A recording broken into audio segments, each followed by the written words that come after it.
Good morning 8th class. प्यारे बच्चों, आज हम थर्ड यूनिट शुरू करने जा रहे हैं बेटा। चैप्टर नंबर 16 है और टॉपिक है हमारा आवर कॉन्स्टिट्यूशन। बेटा टॉपिक को हम बाद में समझेंगे थोड़ा एग्जांपल के साथ, क्योंकि इसकी डेफिनेशन में इसको बाइंड नहीं कर सकते हम। कॉन्स्टिट्यूशन एक विशाल जो है कंसेप्ट रखता है। वैसे तो होता है संविधान।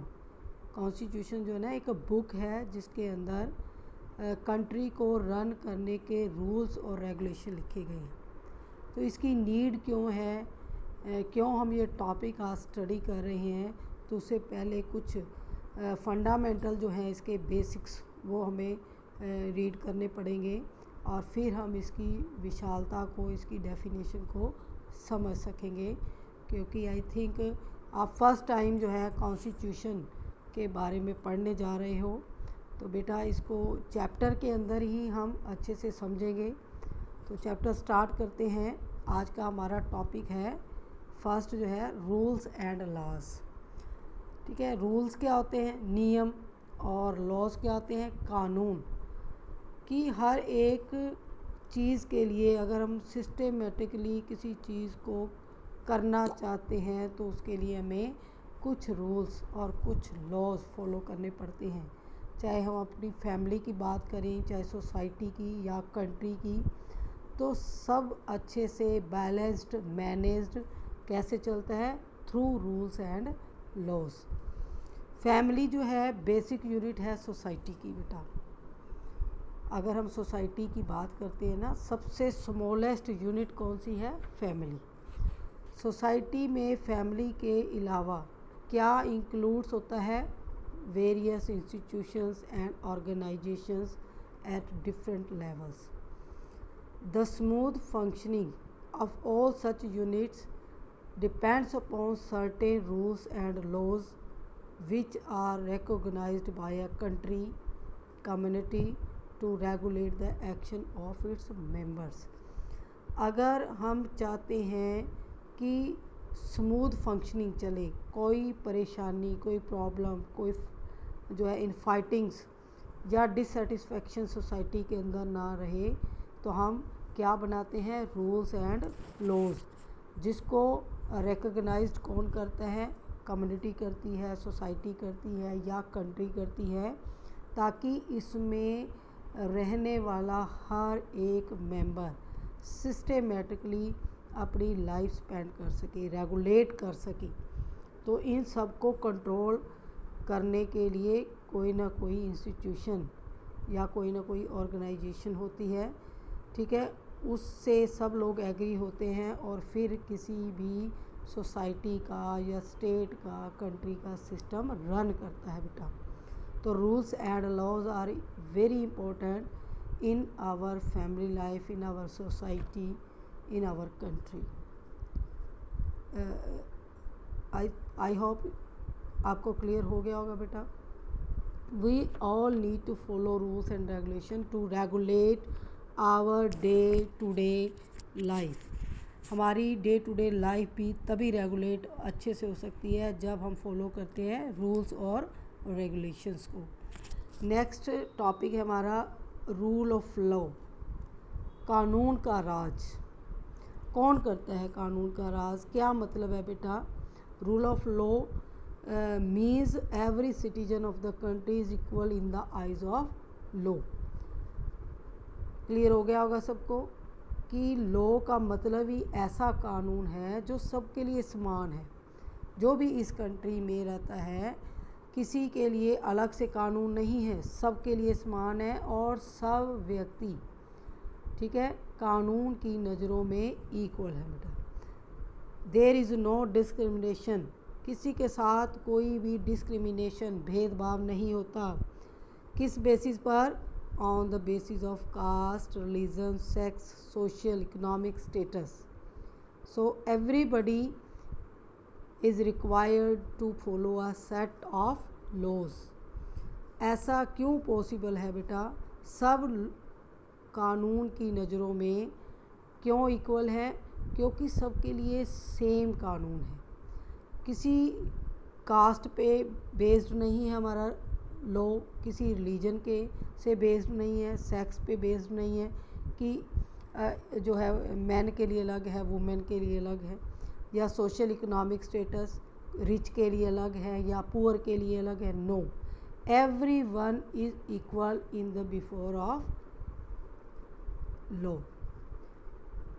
Everybody has to follow some rules, be it the people of government official or elected representative of the people. ये केवल लोग ही नहीं इसको फॉलो करते, लोगों के लिए ही नीडेड नहीं है ये लॉज, बल्कि जो पीपल हैं, गवर्नमेंट ऑफिशियल्स हैं और इलेक्टेड रिप्रेजेंटेटिव हैं हु फॉर्म द गवर्नमेंट, उन सब के लिए भी कानून बनाए जाते हैं। कानून एक आम व्यक्ति के लिए नहीं बल्कि उन सब लोगों के लिए है जो क्या कर रहे हैं, राज कर रहे हैं, या जो रिप्रेजेंटेटिव हैं, जो पब्लिक को रिप्रेजेंट करते हैं पार्लियामेंट के अंदर बेटा। तो सबको फॉलो करने पड़ते हैं रूल्स जो पार्लियामेंट के थ्रू बनाए गए होते हैं बेटा। In fact rule of law is the basic foundation of a democratic system and the basis of all type of equalities. ठीक है, नेक्स्ट देखें, therefore rules of law demands that those who are occupying position of power should not be allowed to act in an arbitrary or unlawful manners. इसलिए जो rule of law हैं वो क्या demand करते हैं, उन लोगों के लिए जो पावर में हैं, जिनके पास पोजीशन है, ठीक है, they should not be allowed to act, यानी कि उन लोगों को भी ऐसी कोई परमिशन नहीं है कि कोई ऐसा कार्य करें जो आम लोगों के विरुद्ध हो, यानी वो अपनी पावर का मिसयूज़ नहीं कर सकते। उनके लिए भी कानून उतने ही सख्त है जितने आम लोगों के लिए। On the other hand the common man should be provided protection by law or to enable her him to enjoy equal rights. जितने भी कानून कॉन्स्टिट्यूशन के अंदर हैं जो लागू किए गए हैं पार्लियामेंट के थ्रू, वो सब जो हैं प्रोटेक्शन देते हैं आम लोगों को, कॉमन मैन को, ठीक है, और ताकि वो भी इक्वल जो राइट है वो एंजॉय कर सके, यानी कि समानता का अधिकार, आज़ादी का अधिकार, जो 6 हमारे फंडामेंटल राइट्स हैं वो सबको इक्वल मिले हैं। But let us not forget that equal rights are not possible without discharging equal responsibilities. अब हमें रिस्पॉन्सिबिलिटीज़ भी मिली हैं, अगर हमें राइट्स मिले हैं तो हमें ये भी नहीं भूलना चाहिए कि जो राइट्स हैं वो पॉसिबल नहीं है कि हम अपने अधिकारों की मांग करते जाएं और वो हमें मिले और अपनी ड्यूटी हम ना निभाएं। तो ड्यूटीज़ मस्ट हैं, देन राइट्स हैं। पहले हम अपनी ड्यूटीज़ को फॉलो करते हैं, फिर हम इंजॉय करते हैं अपने राइट्स को। नेक्स्ट टॉपिक है हमारा कॉन्स्टिट्यूशन, संविधान। कॉन्स्टिट्यूशन देखो बेटा, ये डेफिनेशन आ गई यहाँ पर, is a body of fundamental rules according to which the government of a country functions.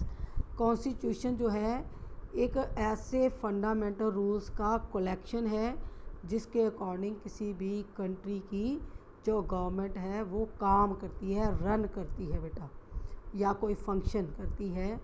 It contains the powers and function of the various organs of the governments and the mutual relationship. Constitution के अंदर, ठीक है, fundamental rules तो हैं और power और function जो हमारी गवर्नमेंट्स हैं जिनको हम इलेक्ट करके पार्लियामेंट के अंदर भेजते हैं, जो तीनों ऑर्गन हैं वो क्या करते हैं बेटा, इन्हीं जो है पावर्स और फंक्शन के अकॉर्डिंग काम करते हैं और आपस में म्यूचुअल अंडरस्टैंडिंग से। ऑर्गन्स की बात आ जाती है तो government has 3 organs, executive, legislative and judiciary. These are the 3 important parts of the parliament and they run according to the constitution. It also defines the rights of the citizen and the relations between the government and its citizen. Constitution एक और भी function करता है, क्या करता है, it tells the rights of the citizen. ठीक है, ये आम नागरिकों के जो अधिकार हैं वो उनको बताता है, और लोगों में और गवर्नमेंट में क्या रिलेशन होना चाहिए उसको भी एक्सप्लेन करता है। Therefore in the Indian democratic setup the constitution is a pivot and the primary source of our laws.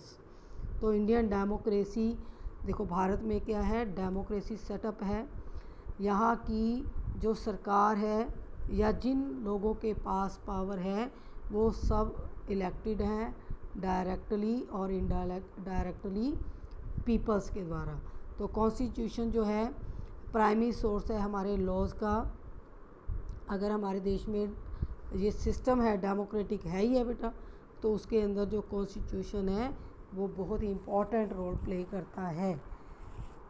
हमारी डेमोक्रेसी तभी सक्सेसफुल है अगर हम कॉन्स्टिट्यूशन के अकॉर्डिंग काम कर रहे हैं। हमारी सरकारें उसके अनुसार ही, कानून के अनुसार काम करती हैं बेटा।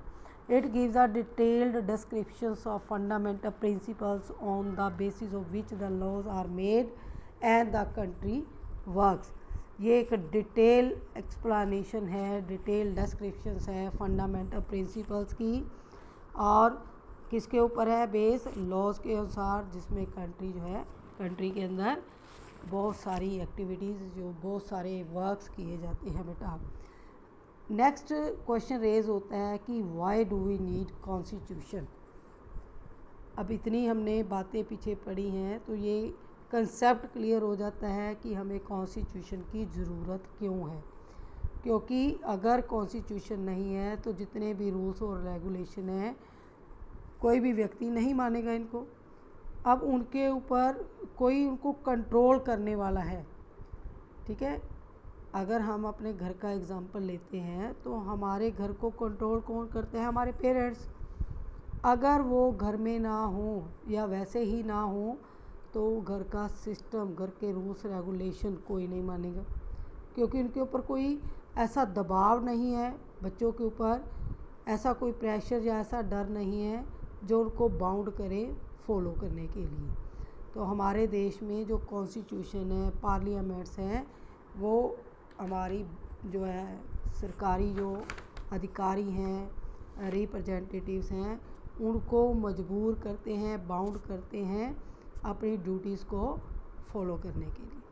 तो नीड जो है हमें क्यों है, इसके भी आगे डिफरेंट आस्पेक्ट्स हैं, फैक्टर्स हैं, पॉइंट्स हैं, उसको हम पढ़ेंगे। इंडिया जो है एक वास्ट कंट्री है।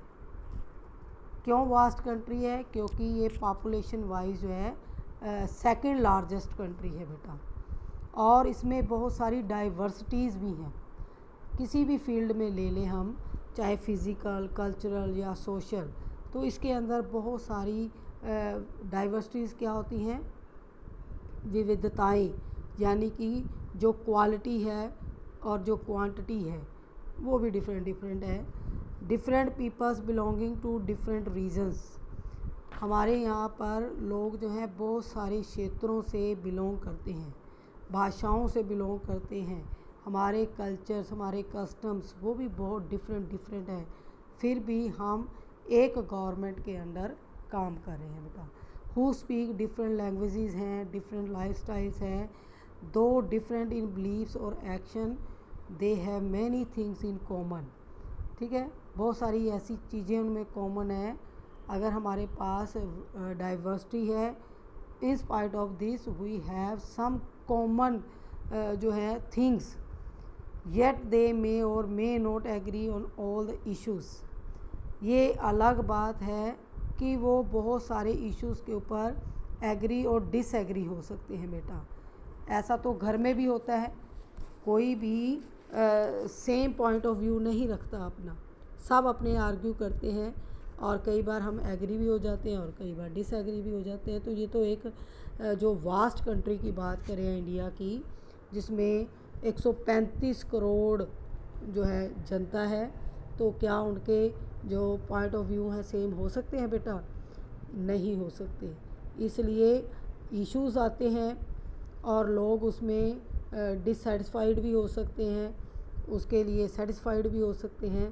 तो so many problems we face and these problems are जो है solve in the constitution. Through the constitution we can find all the solution. Therefore, the constitution provides a set of rules, principles and laws acceptable to almost all. क्योंकि constitution में जो rules हैं, regulations हैं, जो भी इसके सिद्धांत हैं, वो सब लोगों के लिए मान्य है, सब लोग उस पर एग्री करते हैं on as the basis of life and governance of the country. क्योंकि उस वक्त जब कॉन्स्टिट्यूशन बना था तो इसमें जितने भी रिप्रेजेंटेटिव शामिल थे वो डिफरेंट रीजन से आए हुए थे, डिफरेंट लैंग्वेज के थे, और सब लोगों ने मिलकर एक कॉन्स्टिट्यूशन तैयार किया था और शर्त ली थी कि इस कॉन्स्टिट्यूशन के अकॉर्डिंग ही हम काम करेंगे। नेक्स्ट है, it is a multipurpose documents. Multipurpose documents है, बहुत सारी प्रॉब्लम्स को सॉल्व करता है ये। हमारी जो नीड्स हैं, रिक्वायरमेंट्स है, फ्यूचर एस्पायरेशंस हैं, इन सब को फुलफ़िल करता है। इसलिए इसको क्या बोला गया बेटा, multipurpose documents. To meet these requirement the constitution serves as the following purposes. तो ये हमारी जो है कुछ हमारे पर्पज़ को सॉल्व करता है। कॉन्स्टिट्यूशन सर्व करता है यानी कि हमें सेवाएं देता है, इसलिए हमें ये जो है ज़रूरत है हमें कॉन्स्टिट्यूशन की। तो ये जो क्वेश्चन था why do we need constitution, उसका सॉल्यूशन है ये कि ऐसी कौन सी बातें हैं जिनकी वजह से हमें कॉन्स्टिट्यूशन अच्छा लगता है या हम उसको हमें उसकी ज़रूरत है बेटा। सबसे फर्स्ट पॉइंट है, defines the nature of A countries political system. ये कंट्री का जो सिस्टम है, पॉलिटिकल सिस्टम, नेता कैसे चुने जाएंगे, सरकार कैसे बनेगी, तो बहुत सारे जो क्वेश्चंस हैं उनको सॉल्व करता है कॉन्स्टिट्यूशन। नहीं तो सब अपनी मनमानी करने लग जाएं, क्योंकि उसमें एक सिस्टम बनाया है कि कैसे इलेक्शन होने हैं, क्या उसके रिज़ल्ट रहेंगे, सबको मान्य होगा, ठीक है, और फिर कैसे सरकार बनेगी। तो ये सारा जो सिस्टम है उसको डिफ़ाइन किया गया है कॉन्स्टिट्यूशन के अंदर। सेकंड है इसकी importance, provide certain significant guidelines that's help in decision making with in a democratic setup. Democratic की बात जब आती है ना, तो इसमें एक ही बात अपने दिमाग में रखनी है आपने कि ऑल आर इक्वल। यानी कोई कानून बनाना है तो उस कानून को बनाते हुए सबसे पहले इन बातों को देखा जाता है कि सब लोगों के लिए सेम हो। ये नहीं कि इस कानून से एक को फ़ायदा हो जाए दूसरे को नुकसान। तो इसमें इसकी सिग्निफिकेंस क्या है, इसके इम्पोर्टेंस क्या है कि इसमें बहुत सारी गाइडलाइंस हैं जिसमें डिसीज़न मेकिंग, जो भी डिसीज़न हमारी गवर्नमेंट लेती है वो अकॉर्डिंग टू डेमोक्रेटिक सेटअप लेती है बेटा, ताकि सभी लोगों को ध्यान में रखकर काम किया जाए। तो ये कौन सिखाता है, constitution. lays down rules and provides safeguards against misuse of power and abuse of authority, which leads to gross injustice by those in powers। जो पावर में है, ठीक है, वो क्या ना कर सकें, मिस यूज़ ऑफ पावर्स, अपनी अथॉरिटी का, अपनी शक्ति का वो दुरुपयोग ना करें। ऐसे रूल्स और रेगुलेशन इसमें लिखे गए हैं। तो ये कौन प्रोवाइड करवाता है हमें, कॉन्स्टिट्यूशन। लोगों के साथ इनजस्टिस ना हो जाए, लोगों के साथ अन्याय ना हो जाए, क्योंकि जिनको पावर दे दी गई है तो वो तो मिस यूज़ करेंगे, लेकिन उनको थोड़ा डर रहता है कॉन्स्टिट्यूशन का, तो वो सिस्टमेटिकली काम करते हैं बेटा। नेक्स्ट है, guarantee certain rights based on equality to establish social political और इकोनॉमिक जस्टिस।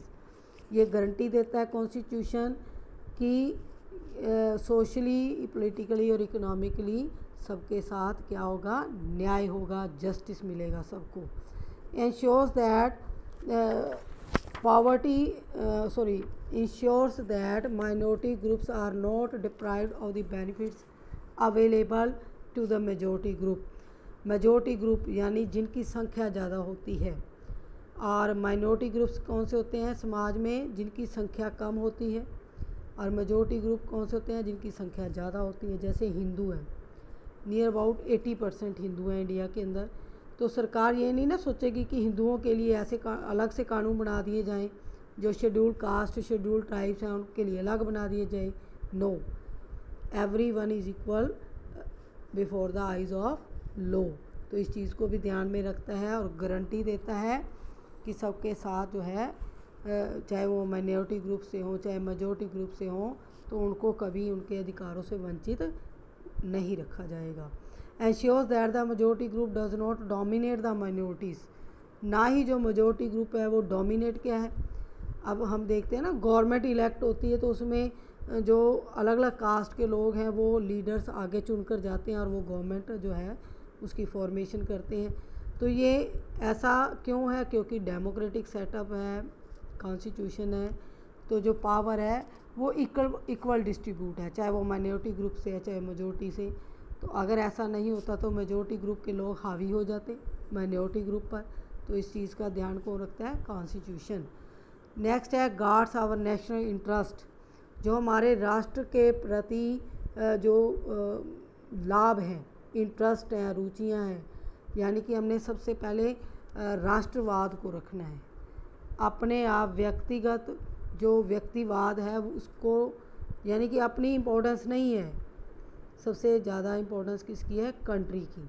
तो ऐसा कोई भी इसमें रहने वाला व्यक्ति काम नहीं करेगा जिससे देश की जो रिस्पेक्ट है, उसकी सवर्जिनिटी है, उसको कोई नुकसान पहुंच सके। बेटा, डज नॉट अलाउ डिक्टोरियल और बायस्ड डिसीजंस विच में change the very basic structure of the constitution.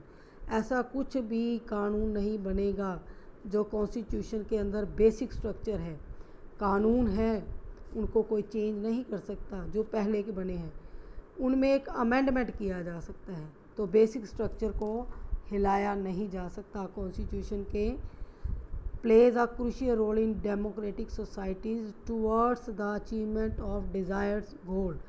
तो ये क्रूशियल रूल यानी कि इम्पॉर्टेंट रोल प्ले करता है कॉन्स्टिट्यूशन, तो डेमोक्रेटिक सोसाइटीज़ के अंदर, और जो हमारे गोल्स हैं, एम्स हैं, उनको अचीव करने में हमें हेल्प करता है।